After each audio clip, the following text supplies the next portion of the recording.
Hey Lurkin Army, today we're going over some of the best practices, optimal locations, and suggested builds to collect laurels during the current seasonal event Guardian Games. So let's hop to it. The objective during Guardian Games is to simply collect laurels to help complete medals, bounties, and triumphs. To do this, here are a few recommendations to help expedite the collection process. Note, it is recommended that you pace yourself when doing this. It's a marathon, not a sprint, so make sure you're enjoying yourselves and taking breaks. So let's get started. Laurels are the current currency for the seasonal event. They are generated by obtaining final blows with super, grenade, and charged melee abilities. You will receive 3 laurels per final blow that matches your current class, and 1 per final blow of the opposite class in your fire team. An example of this is if you're a Titan, your ability final blows will drop laurels that cost 3 each.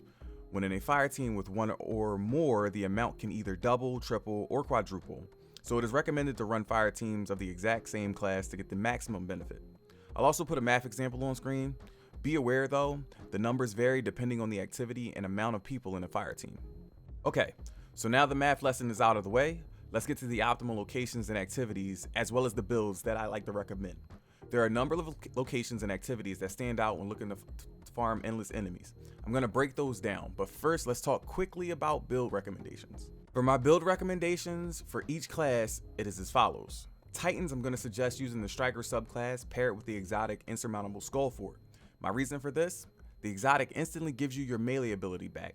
All trees in the subclass pair with this exotic. It's versatile, meaning it's great in all game modes and locations, and it also triggers health regeneration. Looking at Hunters, they can use any Arcstrider trees, and the cool thing is they have many different exotics that can be paired with them. You have Shinobu's Foul to use with skip grenades, you have Liar's Handshake paired with the Gambler's Dodge, you have Lucky Raspberry to pair with Arc Bolt grenades, you have the Frosties to improve with ability regen across all of the abilities. Moving on to Warlocks, I'm going to suggest you use Stormcrawler top or bottom tree paired with the Crown of Tempest exotic. Paired with the helmet, the recharge rate of your abilities is increased, and your super duration is increased with every kill. Other things to add to these builds would be a couple of mods from both last season and now, such as the Firepower mod from last season for solar chest pieces, because you can gain energy back when consuming a charged light stack. The Tyrant Surge or Lightning Strikes Twice mod from the Artifact, pairing all of these with the Strength of Rasputin mod for this season, and you basically have an unlimited pool of energy for all of the classes.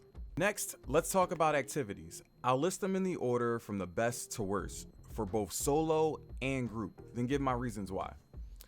First, we have Shirochi in the Last Wish raid. You'll need to enter the wish code to teleport to the encounter and get that checkpoint. Next, we have Whisper of the Worm, then Gambit, the regular version, then Menagerie, Reckoning, Forges, Strikes, Escalation Protocol, Seraph Tower Public Event, the Blind Well, and Altar of Sorrow. Here's my reasons why. Whisper and the Worm and Shirochi are great for solo options. If you want to play with friends, Reckoning, Gambit, and Menagerie are the best bet because you could do these with fire teams of 4 to 6 people. Strikes and Forges are good middle ground. Lastly, the public event activities are the bottom because you can't control the class of the other Guardians participating, but they still connect good amounts of laurels depending on if you have a full public group or not. Next, we will have the locations, which will be lost sectors. I'm going to show each location on the screen. First, you have Mars, the core terminus. Then you have the Moon, K1 Revelations, where you will only fight the first group. You then have the EDZ, the Atrium. Mercury, Pariah's Refuge. Nessus, the Array.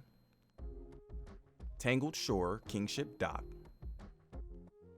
Dreaming City, Alphion's Rest. Dreaming City, Chamber of Starlight. And on the Moon, the entrance to the Garden of Salvation raid from the public space. For the lost sectors, this again from my testing is also personal opinion. These locations for me and from what I've tested have the shortest reset travel distance for each lost sector and in order from the best to worst. So those are my recommendations. Keep in mind that depending on the medals and the bounties, some of these options will become better on the particular day. So make sure you map out your playtime accordingly. So I hope this guide helps you with farming your laurels for the seasonal event. And as always, I appreciate you all taking the time to check out my videos. If you want to catch me live, you can head over to twitch.tv/silenceswaffles, where I stream Sundays through Wednesdays between 5 p.m. and 10 p.m. and Thursdays between 1 p.m. and 6 p.m. Eastern. You can also find me on Twitter as well. The links will be in the description below. Also, I am currently doing fundraising for St. Jude's Children's Research Hospital for their Play Live season campaign. If you want to help support that, the link will also be in the description below. And thanks for watching.